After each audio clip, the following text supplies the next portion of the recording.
Pozdravljeni in dobrodošli v novi rubriki Mesečni kriptoskop, kjer bomo preverili, kaj se je ta mesec dogajalo v kriptosvetu in se delali, da znamo napovedati prihodnost. Se jaz malo ja. Januar je za kripto bil divji mesec. Videli smo vzpone, padce, dosegli nov ATH in bili priča kar nekaj zanimivim novicam. Pojdimo pogledat, kaj se je ta mesec dogajalo in kaj bi lahko to pomenilo za nas smrtnike. Novi rekordi! Kljub negativnim pokazateljem najnaprednejših tehničnih analiz glede gibanja cen, smo januarja videli novo rekordno vrednost za Bitcoin, Solano, pa tudi za dobrine, ki niso kriptovalute, kot recimo zlato, delnice in Ripple. No in kaj je botrovalo tej rasti? Prvo, institucionalni vlagatelji. Bitcoin ETF-ji so v zadnjem mesecu videli par milijard dolarjev prilivov. Pač nič večjega, samo par milijardic. Kaj je sploh to dan danes? Za ta denar kmalu ne boš dobil niti garsonjera v Ljubljani. Ali pa v Mariboru.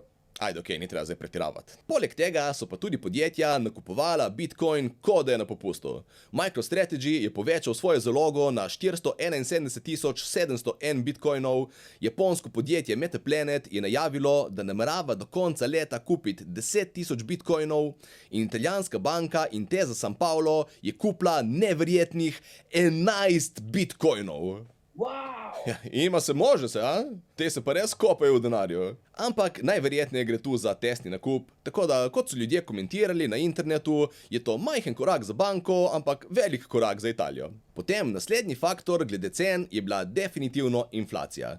Ta se ne dogaja samo z meme coini, ampak tudi z dosti manj zanesljivimi sredstvi za hrambo vrednosti, kot recimo evro in dolar. In čeprav ekonomski strokovnjaki trdijo, da je zdaj že večinoma pod nadzorom, očitno tega nihče ni razložil cenam, ki rastejo tako hitro, da kmalu ne bo več smiselno meriti bitcoina v dolarjih in evrih, ampak litrih mleka in jajcih. Mislim, da potem še vedno čakamo na nov ATH.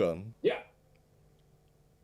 No, največja novica januarja za kriptosvet je pa definitivno bila inauguracija Donalda Trumpa, ki je ta mesec se vrnil na prestol. Saj imajo prestol v ZDA, ne? Mislim, da ja. Okay. Pač, na ta trenutek smo kriptaši tokrat čakali bolj kot otrok na Božič. In to z razlogom. Cena Bitcoina in nekaterih drugih kriptovalut je na ta dan poskočila in dosegla nove rekorde, kar ne čudi, glede na to, kako za kripto ljudi je Trump izbral za svojo administracijo. Pa ne samo to. Človek je začel svoj meme coin. Ja, predsednik ZDA je iz največjega svetovnega shitposterja prestal v največjega svetovnega shitcoinerja. Spiš mirno, hak tua, bejba? Seveda pa pri kriptovalutah nismo bili priča samo izključno rasti, ampak je bilo tudi nekaj padcev. Zadnji od njih pa je bil zgleda posledica kitajskega AI podjetja DeepSeek, ki je zamajalo tako klasični tehnološki trg, kot tudi kripto. Jah, ni kaj reč. Enih številk letos preprosto ne bomo več tako navdušeni, kot bi jih bili lani. Je pa to vsaj dobra priložnost za nakup dodatnih kriptožetonov. Pri čemer je edini problem, s čim? Sej bi rad kupil še kaj kripto, ampak če sem že dal notri vse, kar sem imel, razen če ne vem, rabi kdo malo rabljena jetra, sej teh imamo dva, ne? Ja. Ker nikoli ne smemo pozabiti zlatega pravila investiranja. Vsaka kriza je lahko priložnost. Ampak niso se dogajali samo finančni premiki na kriptosceni, dogajali so se tudi čustveni premiki, ko je Ross Ulbricht po 11 letih bil oproščen prestajanja svoje zaporne kazni. Vem, 11 let ne zveni malo, ampak glede na to, da je bila prvotna obsodba dvakratna doživljenjska kazen plus 40 let, mislim, da je kar dobro prišel skozi. Dobrodošel doma, Ross. In če imaš še vedno kje source od Silk Roada?